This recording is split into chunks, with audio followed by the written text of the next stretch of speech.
Welcome to the proposal for the conservation of Vaccinium species, crop wild relatives, in situ in the Northeast U.S., New York State focus study by Elaine Tiener, University of Missouri Department of Natural Resources, for Dr. Revord's class, Crop Wild Relatives, December 4, 2023. And the three pictures illustrate from left to right wild blueberry harvesting. The middle is comparing wild blueberries on the left to cultivated blueberries on the right. And the right photo is a lady picking from a high bush cultivated blueberry plant. Literature review. The blueberry genus Vaccinium can be found in many temperate climates worldwide, mainly in the Northern Hemisphere, as well as in geographically mountainous areas of Central and South America and tropical Asia. It is part of the heath family, which includes other berry species like cranberry, bilberry, and lingonberry. The scientific classification for blueberries is family Araceae, genus Vaccinium. This group includes 400 to 500 shrubs and small tree species. 3 ploidy levels exist: diploids, tetraploids, and hexaploids. Figure 1 shows the phylogenetic relationship on the left in A, as well as the relatedness by halotype B on the right diagram. The plants vary in lifespan, where some cultivars produce for 1 to 5 years, while others are 40 to 60 years. If you look at the phylogenetic tree on A, you'll notice the top section in light blue.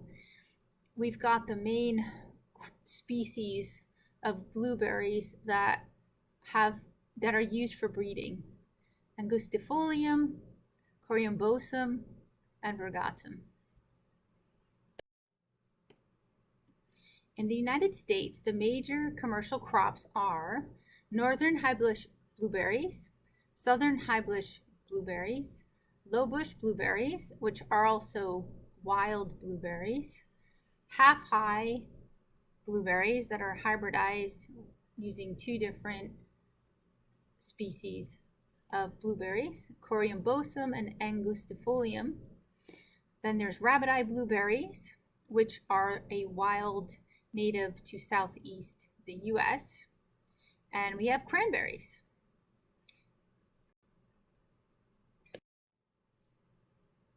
Blueberry breeding and commercial cultivation from New Jersey, USA. Blueberry is a relatively new berry crop to be domesticated from the wild species. It was cultivated in the early 20th century by USDA botanist Dr. F.V. Corville, along with cranberry farmer Elizabeth White, who collaborated on test fields. Plants were selected based on large berry size and later produced crosses to develop 15 commercial varieties.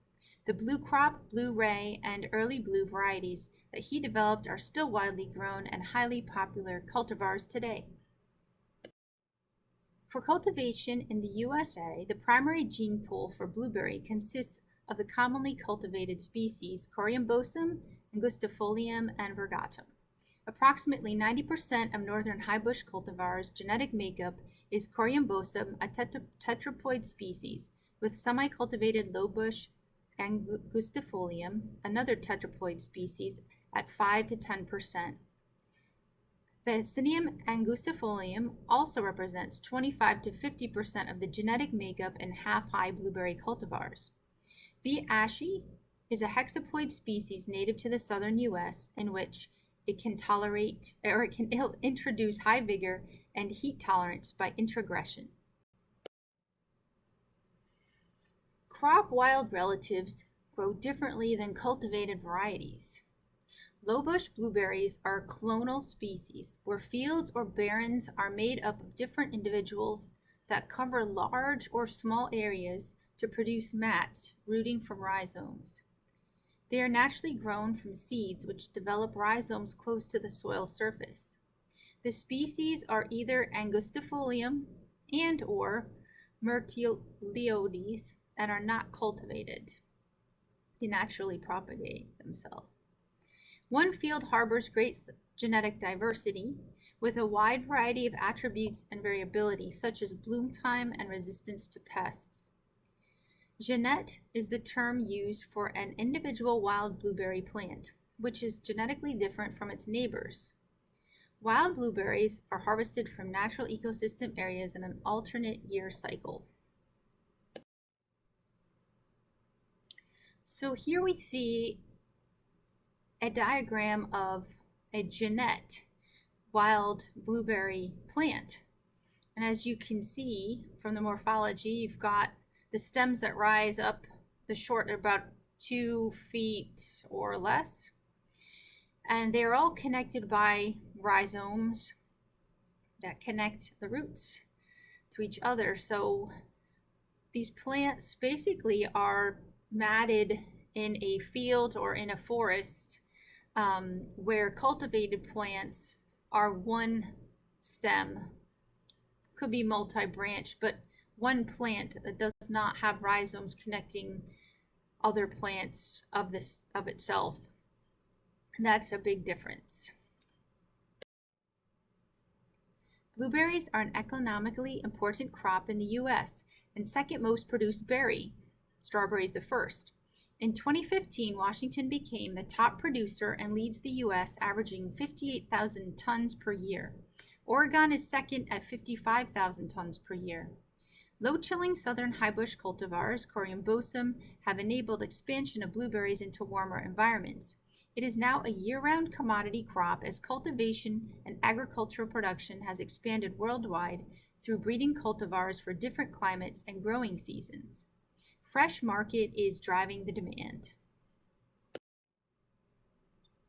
So here we have two really nice charts that illustrate the importance of blueberries in the U.S. and agricultural production. The wholesale value in the U.S. of the Vaccinium berry industry, which remember is also including cranberries, is over $1 billion per year, in which nutritional value features significantly in consumption. So in figure 3 on the left, you can see that the United States leads worldwide production, and you can tell from 2010 the difference in the growth from 2010 to 2019, and how some of the countries are coming up with their production, which they didn't have any before, say in 2010. And on the bottom of that chart, it's really nice. It shows the southern hemisphere production versus northern hemisphere. So blueberries really do well in the northern hemisphere. And figure 4 illustrates with pie charts fresh production worldwide. This is in 2010, and processed production. Either way, North America produces the most blueberries, with, I would say, South America and Europe as the other two produce the most. So let's talk about New York State. The period of glaciation helped establish wild blueberry barrens in the Northeast, which has a different evolutionary history than in other areas of the U.S. They prefer acidic soil conditions, and because they evolved in low nutrient and drought-stressed environments, they grow in areas where there has been disturbance such as fire. Commercial wild blueberry fields are tended by regular disturbance such as mowing or fire to keep out weeds, pests, and to increase yields. Traits for fire tolerance could be used in breeding. They have evolved over thousands of years with high genetic diversity, which is an advantage for growers as few pesticides are needed. A new pest, such as spotted wing Drosophila, species of fruit fly native to Southeast Asia, currently challenges growers, and perhaps some genetic traits from other Vaccinium crop wild relative species can aid in developing resistant cultivars. Perhaps other crop wild relatives located in foreign countries have the needed genetic resistance trait for this pest. An illustration of successful genetic breeding application took place recently when grape species from North America were found to have genetic resistance to grape phylloxera, an insect pest native to North America that was destroying grape fields in France. And you can see on the left, on the top picture is a picture of the insect, the spotted wing Drosophila, and the damaged berry on the bottom. So what do consumers look for in a blueberry?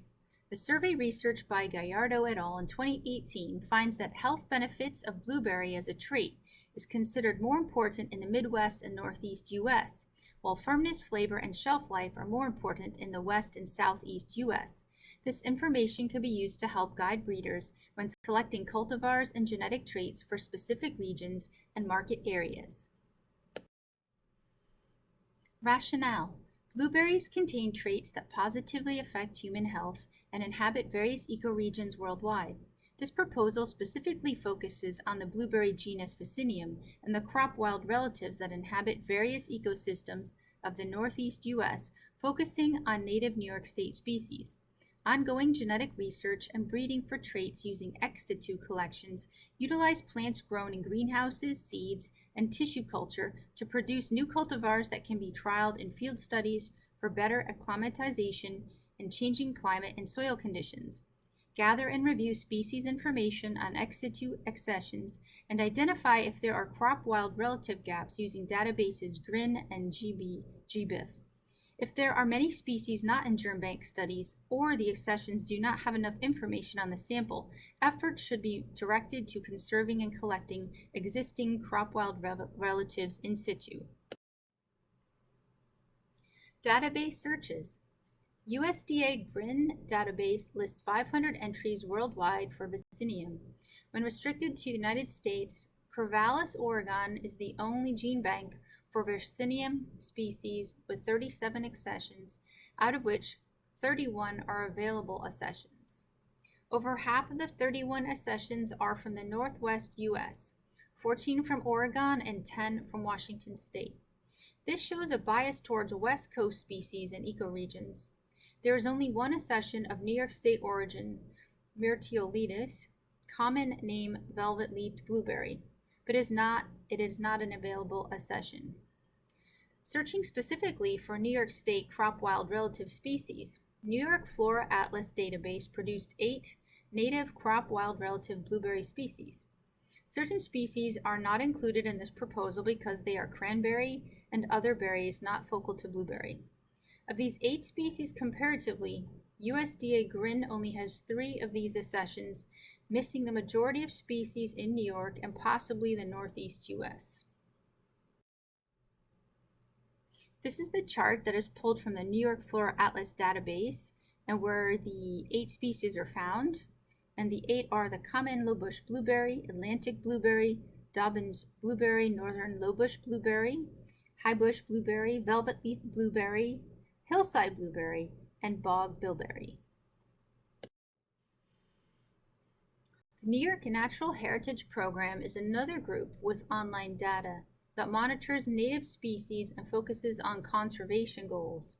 They highlight the highbush blueberry Vaccinium coriambosum that exist in specific bog thicket ecosystems, which are threatened in certain counties of New York State. This map shows counties that have bog thicket ecosystems.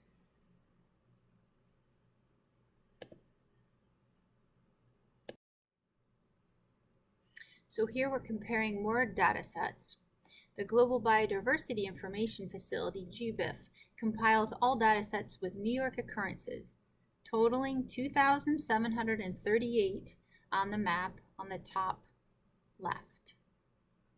The New York Botanic Garden Herbarium dataset contains 16% of the collection of GBIF, with 439 occurrences plotted with coordinates on the New York map. They appear to be preserved specimens only. The Hudson Valley region has a collection entirely from the Shawangunk Mountain area, collected by naturalist Daniel Smiley with copious notes, that is the Mohawk Preserve dataset, not shown on these maps. GBIF lists 362 occurrences for coriambosum, 240 for angustifolium, 41 for pallidum, 8 for nigrum, and 3 for myrtillodes, using that data set, illustrating the wealth of data and species collection. Now, both of these polygons are drawn by the author, myself, so numbers are estimates that are closely based on the New York boundary lines within the GBIF. Collectively, this map data shows species diversity and wide geographic range within New York State. USDA GRIN needs more in situ collection accessions to address Northeast U.S. Vaccinium crop wild relatives. Relevant to the New York region, historical glacial activity contributed to the unique soil structure and ecosystem of the Northeast. The opportunity for in situ collection and documentation of plant tissues would broaden the base for Vaccinium crop wild relative and provide a more complete picture for U.S. Vaccinium germplasm. This is especially relevant because these are cold-hardy species that may be more affected by climate change than southern species and cultivars bred with traits for southern climates. Nutrient content for human health and medicinal use may be different than those already accessioned. Here we encounter a gap in the U.S. national germplasm collection repositories, as some of these crop wild relative species only exist in small areas of certain counties in New York State. So to illustrate that point, we have figures 6 and 7 taken from New York Flora Atlas, where you can see Dobbin's blueberry is only located on the tip of Long Island. And then you've got on the right, figure 7, Atlantic blueberry, and it's kind of sporadic around the state in different counties, but overlapping Dobbin's blueberry region. So studying something like salt tolerance, for example, in Dobbin's blueberry and Atlantic blueberry may contribute genetic traits for breeding cultivars for resistance in ecosystems with nutrient alteration or where cultivars may experience higher salt conditions. Vaccinium crop wild relatives have a history of cultural importance to indigenous peoples and immigrants. As documented in a recent film, Voices from the Barrens, current indigenous groups gather yearly for harvest time in August at wild blueberry fields to reconnect, celebrate, and visit relatives. And on the left, there's a picture of a group of workers, could be indigenous group, hand raking wild blueberry fields. Wild blueberries were a traditional food source for native peoples who managed areas using periodic burns. Hummer in 2013 discussed indigenous knowledge of native berry plants, management, and the importance they had as a food source, termed manna in winter, to European immigrants. Vaccinium was a food source, and the leaves, flowers, roots, and stems were used medicinally. And on the left bottom picture, you'll see a early 20th century berry camp where people would come and spend the fall in August to harvest wild berries. And if you happen to see the movie Voices from the Barrens, a lot of the camps still do look like that.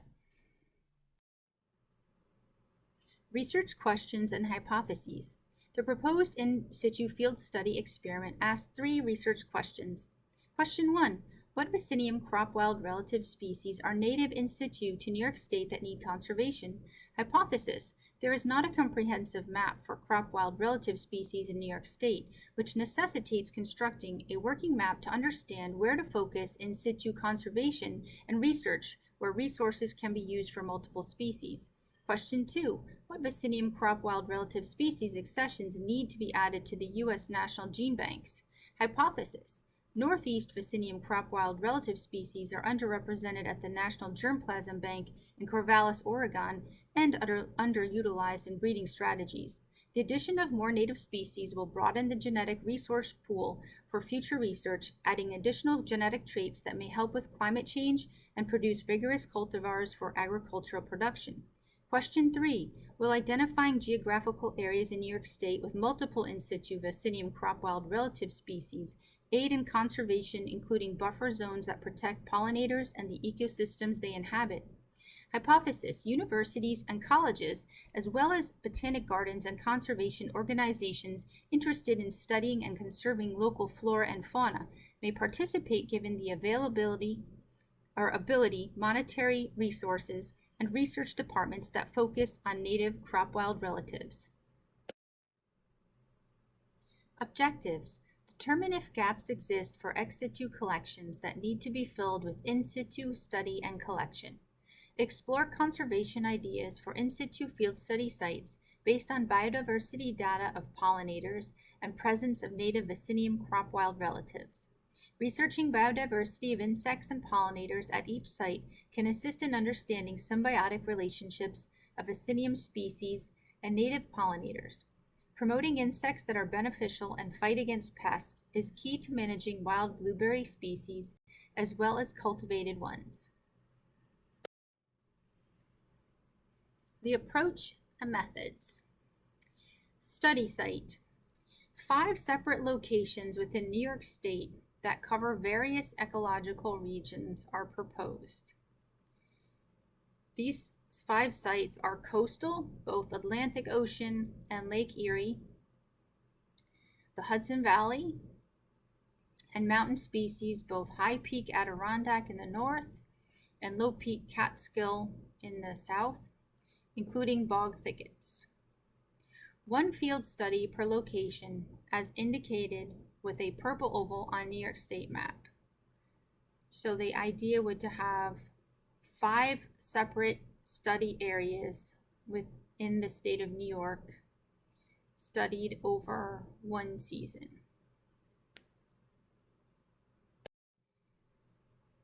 Plant materials and insects. Materials to be collected are roots and rhizomes in surrounding soil, stem, leaves, flowers, and berries. Insects may be collected if found in the traps. Experimental design. Because crop wild relatives are clonal and genetically different within a given field, it is necessary to take plant samples from across an in situ field. 5 samples are to be taken per field, 1 from the middle, 2 from the field edges, and 2 from between the middle and edge in random fashion. These should be collected when plants are in flower spring and summer, and fruiting summer and fall seasons to get both flower and berry parts. There are 2 dependent variables for each of the 5 in situ field studies: biomass above and below ground, and biodiversity of insects. Biomass collection above and below ground for study. Plant material above ground and below ground root structure, rhizomes, and surrounding soil. This can be done with destructive method of soil core sampling 6 inches from the spot where above ground plant sample was taken. Root structure and biomass growth can be studied, along with soil composition, nutrient uptake, microbial communities, and nitrogen, phosphorus, carbon, and sodium presence. Biodiversity will be studied in 2 ways. One is from direct observation of students, scientists, volunteers, or any other people when taking samples of biomass. The other is to use insect traps placed at 2 random locations within each plot that can be checked throughout the spring, summer, and fall seasons, once in a season. Analytical approaches. Samples of plants and insects are brought to labs for identification and study. Documentation for each sample needs to have GIS coordinates, weather condition, date and time of day, the presence of wildlife. Genetic research can be conducted to determine which species and what genetic traits may be present that can be used for future breeding for pest and disease resistance, drought tolerance, cold hardiness, salt and poor soil nutrient tolerance, and or vigorous cultivars. Collaborating investigators or organizations. Involve state agencies such as the New York State Department of Environmental Conservation, cooperative extension offices, and local governments. Contact conservation societies such as the Nature Conservancy, the Xerxes Society, nonprofit groups like Scenic Hudson, Peconic Land Trust, and Mohonk Preserve, botanical groups such as New York Flora Association, Brooklyn Botanic Garden Corporation, and Horticultural Society of New York, as well as wild berry growers. Involve New York State colleges and universities and private universities with botany and horticulture departments to collect plant and insect samples. Coordinate partnership possibly with Corvallis, Oregon Genebank. Potential pitfalls and limitations of the study. State geography may be a limitation to the study, as there are remote areas in the Adirondacks, for example, that are harder to reach depending on where the Vaccinium species grow. Species may be hard to identify without guidance from botanists and or scientists, as many look similar, being small, woody shrubs that are 2 feet or less. Some ecosystems may be in wooded areas that do not have a lot of sunlight, and therefore the berry and flowering will be diminished. Data collection may be delayed 6 months if it takes a full year to secure research institutions and/or groups to fund this study. Finding enough researchers to fill all the field study sites who will be available for collaboration on a 5-year study may be difficult if not enough funding or interest. Timeline for the research program. The expected timeline for publication of preliminary results is 3 years. Data collection can start within the first year if relationships are established between research institutions and/or groups. By year 3, preliminary results in biomass, root density, soil nutrient composition, and biodiversity can be compiled. This will take 3 months to compare the chart between the first 2 field study sites. Writing the manuscript will take 2 to 3 months to submit to possible publishers. Publishing the manuscript can take 4 to 8 months depending on editing and accepting publishers' frequency of publication. And here's a quick look at the 5-year plan for Institute study of New York sites. The left column is the month and year that the right column actions will take place. And so the study begins in the fall of 2024 or spring of 2025, concludes in the fall of 2028, and the published data should come out winter of 2029. Dissemination plan. Informing New York State of current needs for habitat protection and stewardship of in situ sites, including pollinator protection, is an important aspect of this study. It is valuable to present findings by publishing results of study in scientific journals and having continued study taken up by universities and colleges and/or conservation groups. Stakeholders such as the USDA, blueberry breeders, genebanks, state agencies, and conservation groups should have access to collections from this study. So thank you for considering this proposal. I know there are many proposals out there, and hoping, if you're on the fence, an analogy between Willy Wonka and the chocolate factory can be made for this project.